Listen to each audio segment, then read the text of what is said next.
Mohamed Karim, thank you so much for joining me. You're an actor, producer, host, and even a doctor. And I want to get to your new film, Gunslingers, in just a bit, but I want to talk about your childhood. At 16, you left Egypt to move to LA because you wanted to make it big in Hollywood. So, talk about that and what that was like at that age, and what your mentality was then at that such of a young age. I want to move to Hollywood. First of all, thank you so much, Larry, for having me on your show. Yeah, you're I welcome. it's been a trip, let me tell you. I had no idea it's going to end up um, really great in a good way. I have no idea that my dreams would ever. I reached the point where I am right now, uh, achieving my dreams step by step. But when I came here, as you said, when I was 16, I had no idea what's going on or where I'm at or what's happening or was definitely sort of like out of the blue thing. I wasn't supposed to come over. Literally, my dad was like, "You gonna continue your senior in high school in LA?" And I'm like, I thought he said to me like for the summer holiday or something like that, right?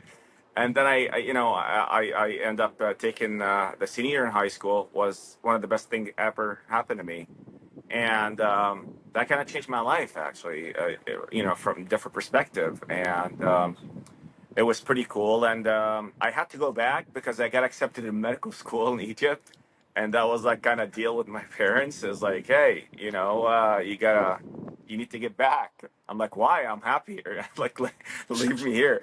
And they're like, no, you need to come back for medical school. So, they were really cool. I had a deal with them. I told them, listen, I love to become a doctor because this is what I grew up, with a family full of doctors. Um, and I told them, I'll go to medical school, but I want to be an actor. So they looked at me as if like, what are you talking about, right? And I told them, no, I want to be a doctor, and I'm gonna go to LA every year. If we have that deal, I'm coming. They're like, okay, deal. And that was it, man. Since then, I went back to first year medical school. Then I come back for a summer holiday, and each year I used to do that, sort of like try to monitor what's happening in Hollywood in young age, which was really, really good. It was like some sort of like a intensive course, if you want to call it, to learn what's happening without getting deep into it. Just trying to look from, outside and see what's happening. And I noticed like a lot of things that kind of like was really helpful when I decided to do later on be professional and do my transition in Hollywood. So that gave me a little bit of idea throughout the years. What should I be doing? What should I be stay away from? And how can I play the game in order to get where I want? When you first arrived in LA, you didn't know much English, right? Dude, I had literally like few words, man. Like nothing. Like yeah, it was like literally like me here, school now. Man, that's quite a road. Yeah. And like, Actually, you know why I went to that high school for? El uh, Segundo. Do you know why I went there? no, Because it was literally the closest high school outside LAX airport. Like that. right, yeah. It's like, that was one of the main things that I went to this high school. And you know what? I have fun. It was really cool. And when you first got to school, you had to learn English first, and Oh then you yeah. went to school. Before that, though, like when you were in Egypt, were movies translated then? So, you watched movies, obviously. And like, what were some of your inspirations then to make you want to go to Hollywood? So definitely, we have private schools and everything, and it's just like the I guess the language over there, it's like sort of like they treat it as a subject. You need to study it or pass. It's not sort of like a class to learn the language, how to speak it. You know what I mean? So it's like a sort of like it's a class that you need to pass. It's not about learn the language, which something was. But anyway, so I all the movies there are subtitled, and I just fall in love with with everything, man, from the cartoons to, it's funny that you mentioned that because one of the things that really kind of like got into me was the Western movies because my dad was a big fan, talking about gunslingers, and he was a big fan of Clint Eastwood, legend. And I used to watch all the movies with him, and we used to go to movies together in cinemas in Egypt. Egypt is like one of the oldest countries in the Arab world when it comes to cinemas and culturally and history and all that. So we have long history with cinema, with Egyptian movies for sure. So it's like it's a must for my dad and I to go to movies like at least once a week. So it got into me from early age, and my dad was watching all American movies all over. He was a big fan, so I sort of like inherited that.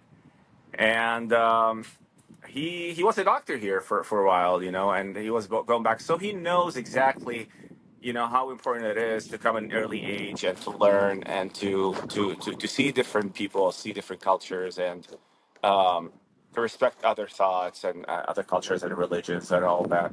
And that kind of like really was really good for me, sort of. I was open to everyone. That's one of the things. That's how I can. I blended in Hollywood, and so that was like an early stage how it got into me. Okay. And then, so you went to school in LA, high school. Then you went back Yeah. to Egypt for medical school, Yes. became a doctor.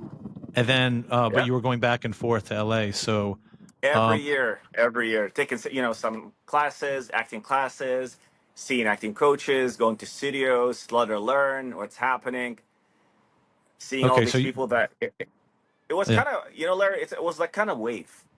You know what I mean? Like LA, I call it like a wave for everybody coming from all over the world in a wave. They want to visit Hollywood, take a chance, see how it goes, and then go.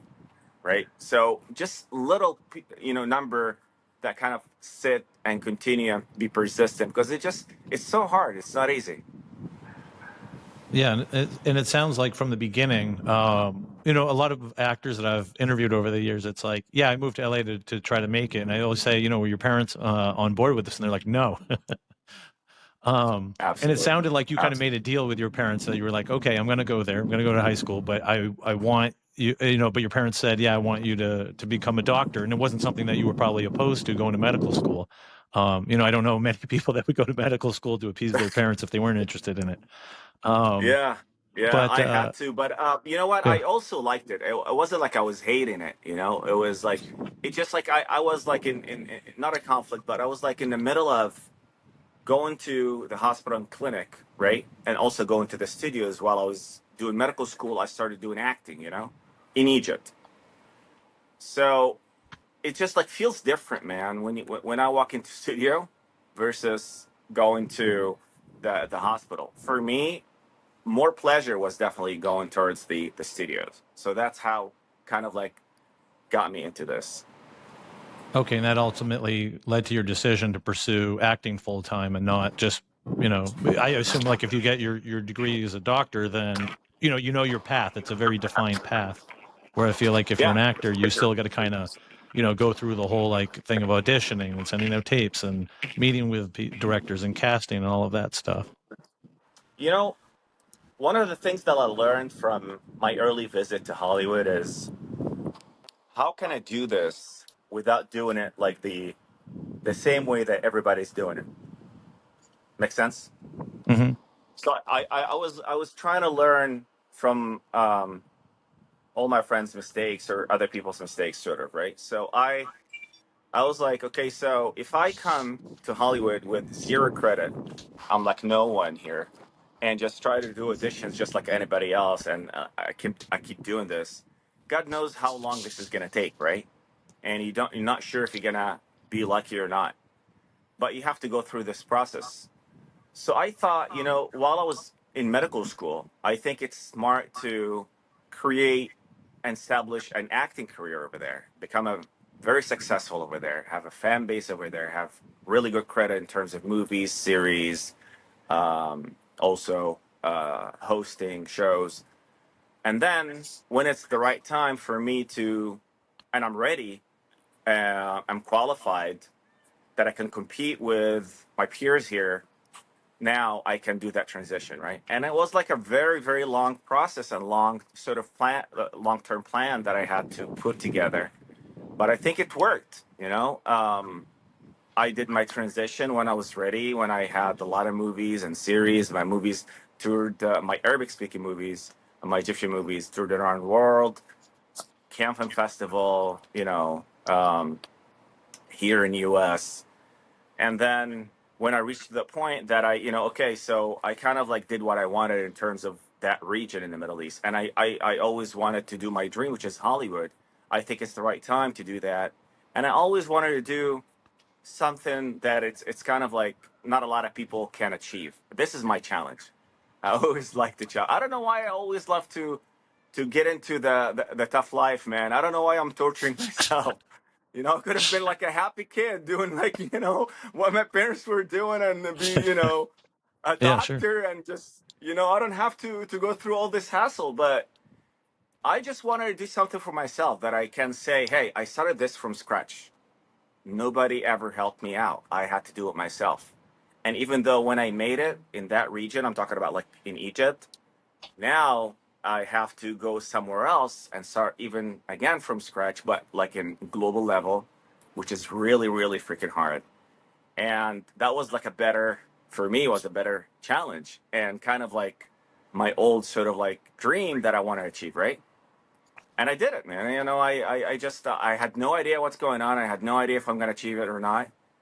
Everybody thought I'm crazy, you know, and I was doing like one of the biggest shows over there, hosting The Voice with 100 million viewers, you know, across the 22 Arab countries, and also doing, you know, successful movies, the blockbuster movies over there. And all of a sudden, I just paused all that, stopped it, and then all of a sudden came over to Hollywood. I was like, let's go, baby. I'm ready for you. Are you ready for me? Yeah, because And everybody domination thought there I'm wasn't crazy. just enough, right? Yeah. Everybody, let me tell you, Larry, is like a lot of my friends, a lot of like the network, like the producers in Egypt. I was like, so where are you going? I'm like, I'm going to Hollywood. I was like, oh, congratulations. Which film? I was like, guess Nothing. what? No films, man. I'm just going to see what's going on.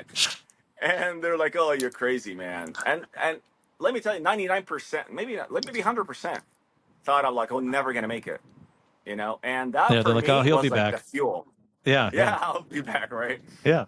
And you know, I think I'm blessed. You know, I think it hits different when you just jump into the water and you have to swim, even though if you don't know how to swim, you just have to learn through the process. Yeah, common thread, like as far as like how you were able to get success there and then come here and also do it again, you know, in a whole different part of the world.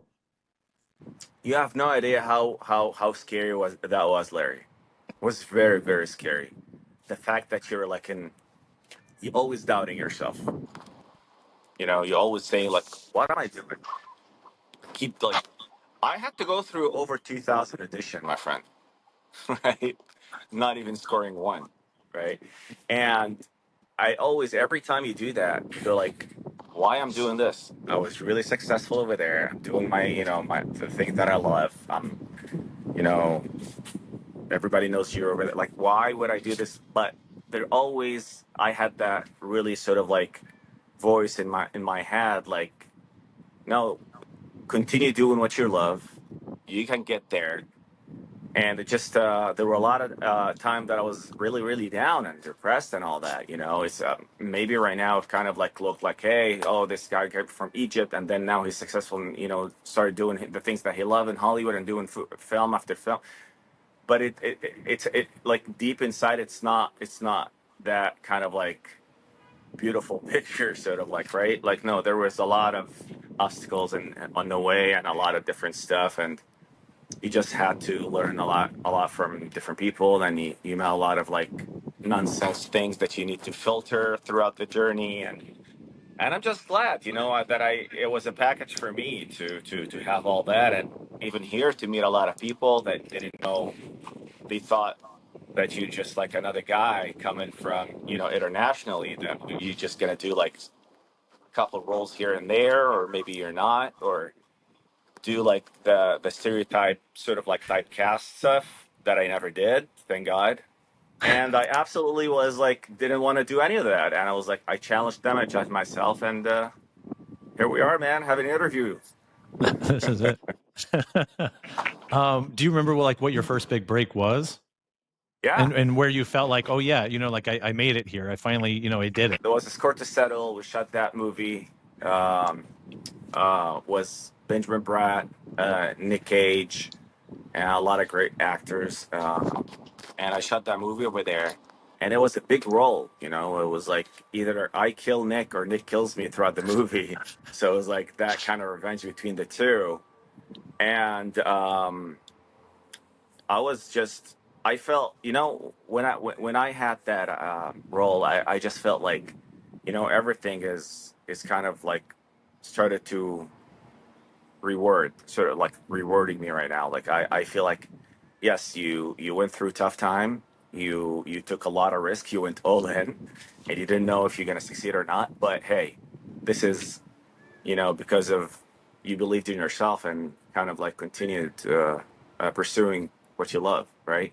So that was my first thing ever, um, my first breakthrough.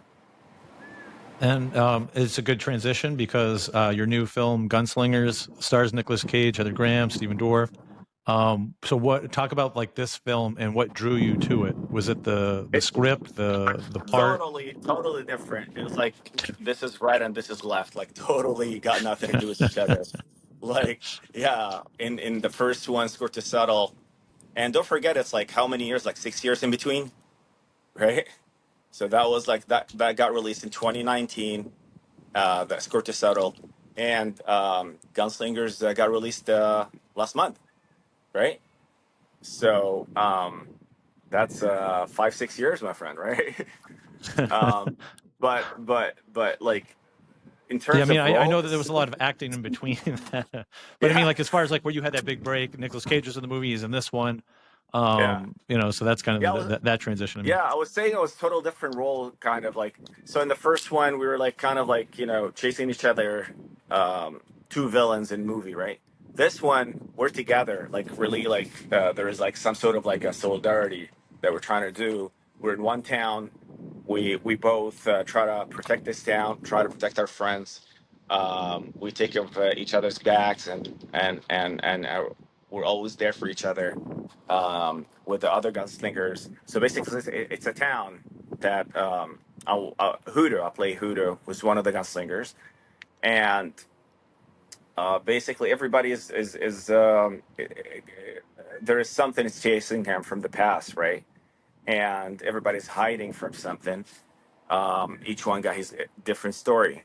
And the cool thing about this movie, it's one of these movies that it's has a diverse cast. I've never seen one of the movies that it has so much diversity in this cast, which was something really great. So it's totally different from the first one that we did together. But I had an amazing time with the Stephen Dorff, Heather Graham, and every single um, actor and behind the camera too. I had great time shooting with Brian Skiba, the writer and the director of the film. Um, Randall Bathoff, the producer and actor, also. Lori Love. They all were great. Had an amazing time shooting that movie. I think my great success in this movie, if there is one, is the fact that I was able to do a Western movie. Going back to when we started talking about like my dad was a big yeah. fan of Western movies. I was watching was a little kid, so there's no way I would have thought that I was gonna be one of those cowboys in the movie, right? When I was a little kid in Egypt.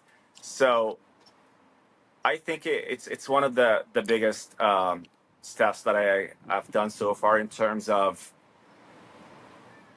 achieving and pursuing what exactly I need from Hollywood, if that makes sense to you. In Hmm. terms of like so far I'd never done any one of the stereotype roles. I'd never done Middle Eastern role, for example, which is great, but like I just wanted to make sure that I do something that kind of like try to fix something in the industry in terms of like have a statement saying that if you're a good actor, you can do anything, right? Doesn't mean like you're, come from Italy, you'll do these specific roles, or you're Russian, or you're Asian, or you're Middle Eastern, right? Or Yeah. Hispanic.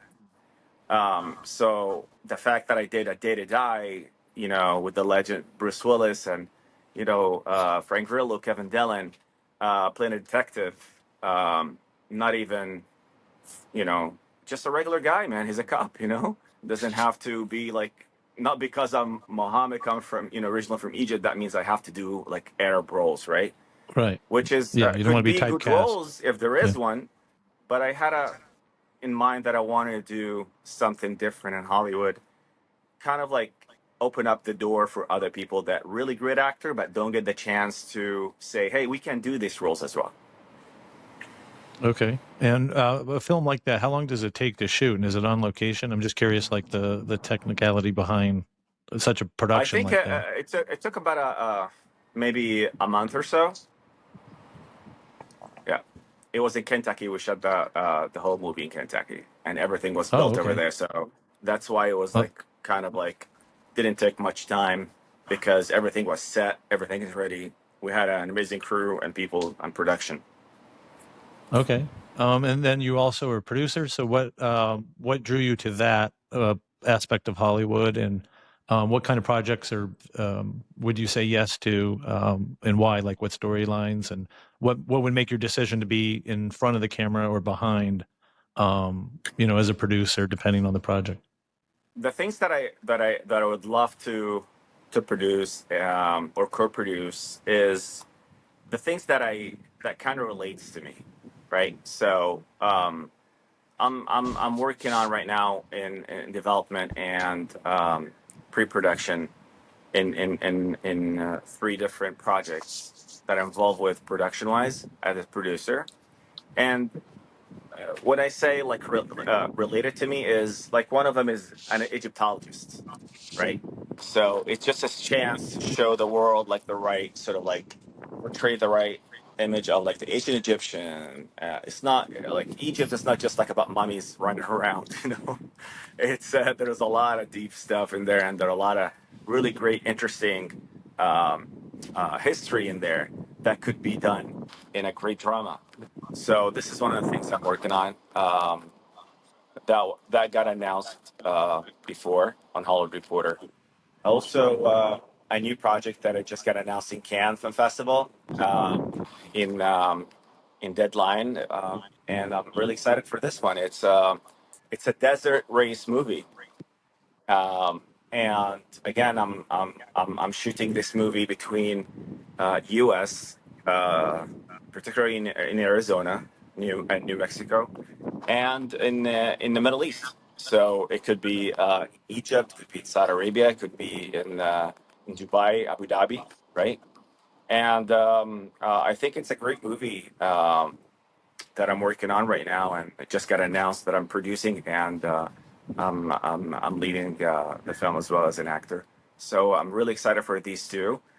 I have other projects on in the pipeline, but coming back to your question is when I want to get into the producer shoe is I I try to find something that it's not much available in the market, if that makes sense. So I just want to do something that I can be really good at. I can't think of something that I can be good at more than what my culture come from and where I originally from, that I can add a lot to the screenplay and to the project itself. Yeah, and GQ named you Middle East Man of the Year in 2022. That Yeah. must have been a pretty cool honor. And what's that like, to represent, your culture and your heritage, and those that may look up to you as a role model? What does that mean to you? It meant a lot, to be honest with you. It meant so much for to me because the fact that I'm here, away from the Middle East, and you're focusing here. You want to be successful and do as much work as possible. Try to prove your point, being good actor, respected actor. and then all of a sudden you become the GQ Man of the Year in the Middle East. That's something rewarding that you feel like you're doing the right thing. You're being successful. You're being heard. People are watching your work, following you, know what's going on, know what's how hard it is to reach where you're at, and it came along after a few movies. So I think that was really cool that it was kind of like emotional when I came up the stage and I got my award. It was really, really cool. I loved it. You ever Yeah. been in Middle East before? No, no, no. It's on my list though. Oh man, Yeah, you're I missing a gotta lot. travel international more. Yeah. Yeah. It's a lot of fun, you know. It's just and it's very affordable too. So you'll be surprised, you know. Yeah. It's worth of going there, exploring what's happening. I think Egypt will be cool. All the Middle East right now, it's just like I see a lot of people here from the U.S. right now going there to explore it, whether Saudi Arabia or United Arab Emirates or Egypt or Qatar or Kuwait. Like a lot of great countries out there that worth of exploring. Yeah. Do you get to go back home often, or do you split your time Um, between LA and back home? Sometimes I go for sure, but my focus is here. My career is here, my acting here. I just want to make sure that I reach what my goals and what I want to be, and of course, when I have time, I just go. The cool thing that I do, I always do. Any film that I get attached to, um, no brainer. It gets huge premieres over there in the Middle East. So I get to fly my film director and the producers and actors. Uh, and that happened with all my movies so far. So you will see in my Instagram all the movie premiere that was done in Dubai, in Egypt, in Saudi Arabia. And that was pretty cool to not just for me to show the here in Hollywood how they love our movies here, and it was really good experience for all my friends. They came on and they had a great red carpet, and it was really cool. They enjoyed it. Yeah. So everything kind of came full circle for you then going back there to promote it. Yeah, exactly. Yeah, yeah. So you promote your movie, you go there, visit your friends and family, and you're excited that everybody's watching your work, and you respect them by having all these premieres over there as well. Yeah, and you have almost 3 million followers on Instagram. I was looking, and how cool is Yeah. that to be able to connect with your fans in real time like that and get feedback from them and whatnot? It's awesome. I always watch my DMs. I always watch their comments, and I reply back, and I take it into consideration, and I see how much they're really really supportive, and they say like, go on, continue doing what you're doing, focus there, and that's what I really want. People really be supportive and happy for my success here, and I just want to tell him and tell the whole world here and you. I just started, man. I still I You're still just have a getting going. lot of things that I want to do. Yeah. And how important is it to have to be a positive influence on social media with so much negativity out there today? To have that kind of following and be able to be a positive impact in people's lives. I always wanted to keep it simple, and I always wanted to keep it positive, and I I always sort of like an optimist person. Like I never I stay away from negativity, and if I feel like anybody in a group sort of like can take my energy into something that I don't, I can't, I can't take it. So I just like, I feel like, you know, you just be where other positive people are as much as possible. People that love life, they want to do something really great for the society and for the industry, whatever industry you're working at, right? And I think in that time that we're living in right now, I think what the universal sort of like term that everybody needs to follow is peace. I think we really need peace in our lives, and peace in everything, when, in treating each other, in relationship, and globally, internationally. I think we need it these days for sure. Yeah, definitely. I can attest to that for sure. What advice would you give to someone that would want to follow in your footsteps, or maybe, your 16-year-old self again, if you had to do it over, that you may not have known that you know now? I would definitely say this, a few things actually. It's not wrong to take a risk. You need to take risk, but also you need to be smart. So, in other words, it took me over 10, 15 years to establish career somewhere else to be able to come to Hollywood, right? So I didn't just jump into the my dream and say, hey, and then fortunately a lot of people don't reach where they want to go. But I think you need to take a risk, but also you need to make sure that like you do it in a smart way. You need to be financially sort of as much as possible, support yourself with a job, because that's where you give up your dreams. That's where everybody here in Hollywood, they here for a year, 2, 3, 4, max 5 or something, and they realize they're not making it, and then they just have to give it up. So I think you need to work extra. You need to do something, whatever it is, online, drive, whatever, anything you could possibly do, and save money so you can. Because our job is always on the horizon. It's not stable, as you might know, right? So Yeah. you don't want to leave everything to the circumstances. You need to make sure that you're ready. Um, know that are some days that it's going to come that it's not going to look good, and you need to be support yourself, so you can keep doing what you're doing. This is the only way. So I definitely suggest that they take risk, but also be financially some sort of like support, somehow. It's up to them, whatever way they want to do it, and just be persistent, man. I had to be persistent for a lot of years in order to, you know, start doing what I love. And it's not gonna be, you could be lucky. It could be like this is your first day in Hollywood, and you just do an audition and you book the like, it happened, right? Yeah. But what's the percentage of that, right? But I think everybody should pursue what they want.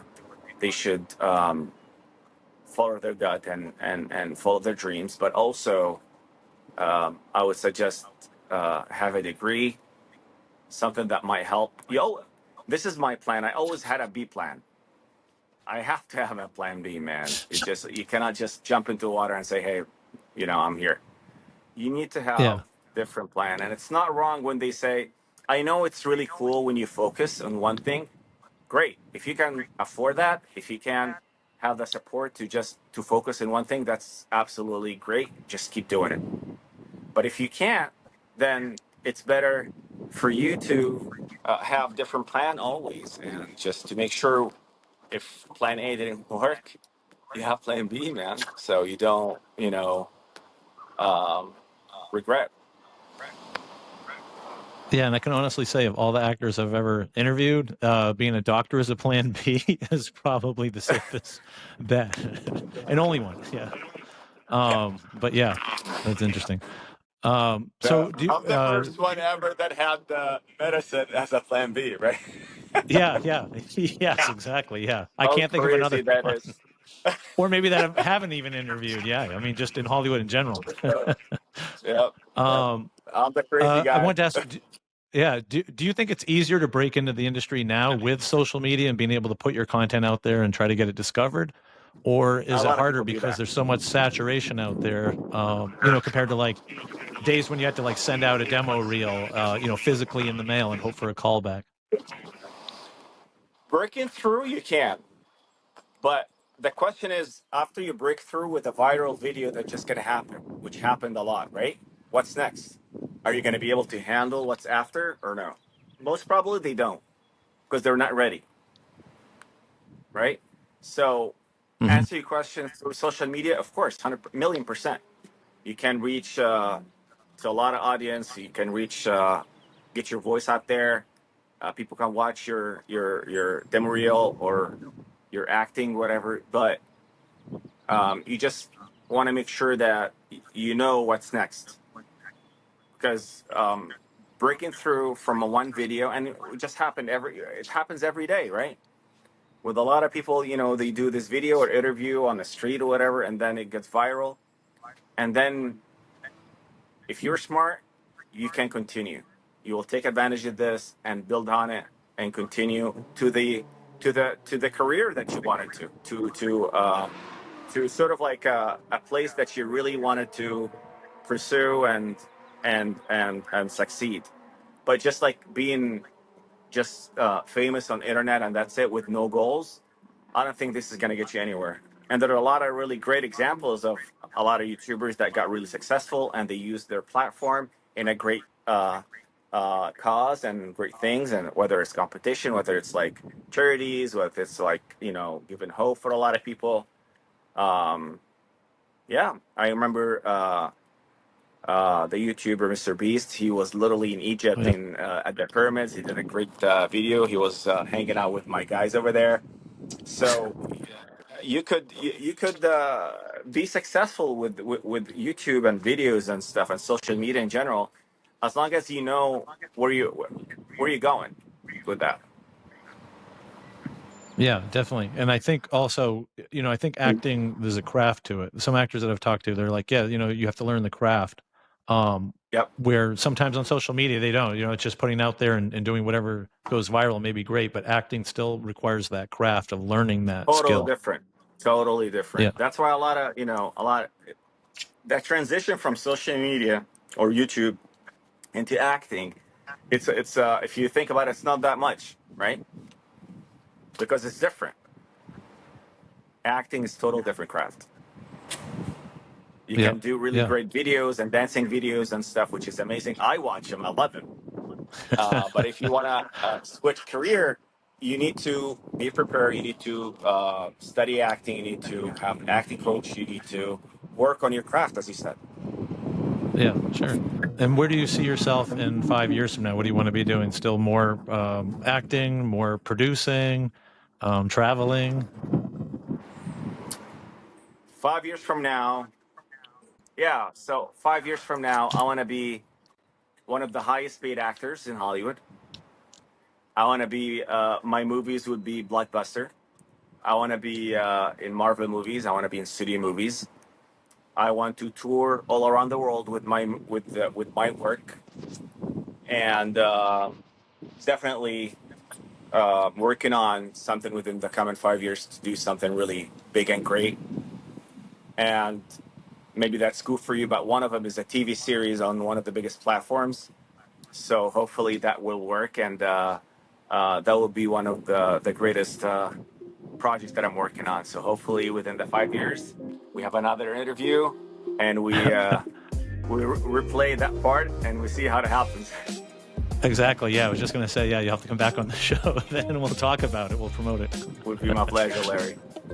All right. Mohamed Karim, thank you so much for doing this, and best of luck with the new film Gunslingers and the rest of your career. Look forward to following it. Thank you so much. I appreciate it, Larry.